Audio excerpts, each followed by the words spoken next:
நீதிமொழிகள் 24ஆம் அதிகாரம். பொல்லாத மனுஷர் மேற்பொறாமை கொள்ளாதே, அவர்களோடே இருக்கவும் விரும்பாதே. அவர்கள் இருதயம் கொடுமையை யோசிக்கும், அவர்கள் உதடுகள் தீவினையை பேசும். வீடு ஞானத்தினால் கட்டப்பட்டு விவேகத்தினாலே நிலைநிறுத்தப்படும்.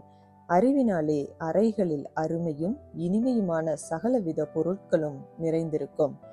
ஞானமுள்ளவன் பலமுள்ளவன், அறிவுள்ளவன் தன் வல்லமையை அதிகரிக்க பண்ணுகிறான். நல் யோசனை செய்து யுத்தம் பண்ணு, ஆலோசனைக்காரர் அநேகரால் ஜெயம் கிடைக்கும். மூடனுக்கு ஞானம் எட்டாத உயரமாயிருக்கும், அவன் நியாயஸ்தலத்தில் தன் வாயை திறவான். தீவினை செய்ய உபாயம் செய்கிறவன் துஷ்டன் எனப்படுவான். தீய நோக்கம் பாவமாம், பரியாசக்காரன் மனுஷருக்கு அருவருப்பானவன். ஆபத்து காலத்தில் நீ சோர்ந்து போவாயானால் உன் பலன் குறுகினது. மரணத்துக்கு ஒப்பிக்கப்பட்டவர்களையும் கொலையுண்ண போகிறவர்களையும் விடுவிக்க கூடுமானால் விடுவி.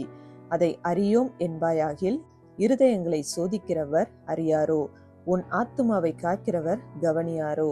அவர் மனுஷருக்கு அவனவன் கிரியைக்கு தக்கதாக பலனளியாரோ? என் மகனே, தேனை சாப்பிடு, அது நல்லது. கூட்டிலிருந்து ஒழுகும் தேன் உன் வாய்க்கு இன்பமாயிருக்கும்.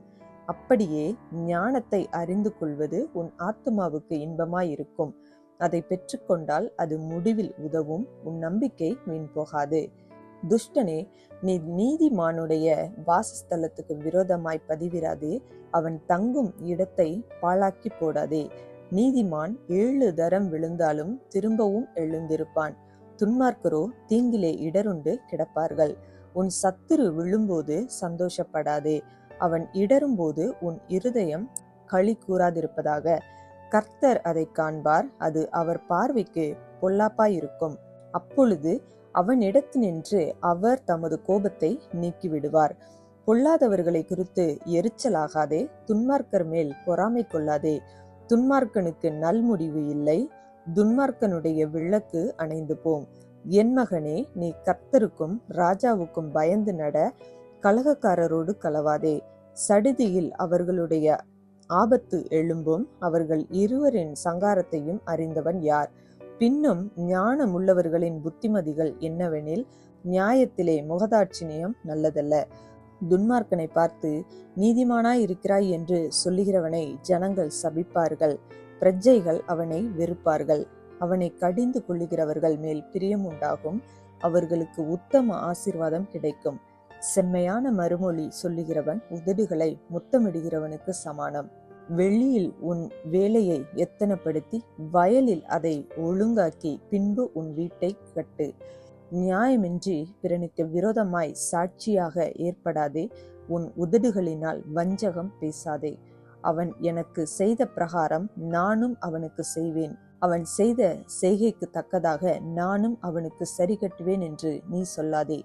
சோம்பேறியின் வயலையும் மதியீனனுடைய திராட்சை தோட்டத்தையும் கடந்து போனேன், இதோ அதெல்லாம் முள்ளுக்காடாயிருந்தது. நிலத்தின் முகத்தை காஞ்சுரி மூடினது, அதன் கற்சுவர் இடிந்து கிடந்தது. அதை கண்டு சிந்தனை பண்ணினேன், அதை நோக்கி புத்தி அடைந்தேன். இன்னும் கொஞ்சம் உறங்கட்டும், இன்னும் கொஞ்சம் கை முடங்கிக் கொண்டு நித்திரை செய்யட்டும் என்பாயோ? உன் தரித்திரம் வள்ளிப்போக்கனைப் போலும், உன் வறுமை ஆயுதம் அணிந்தவனைப் போலும் வரும்.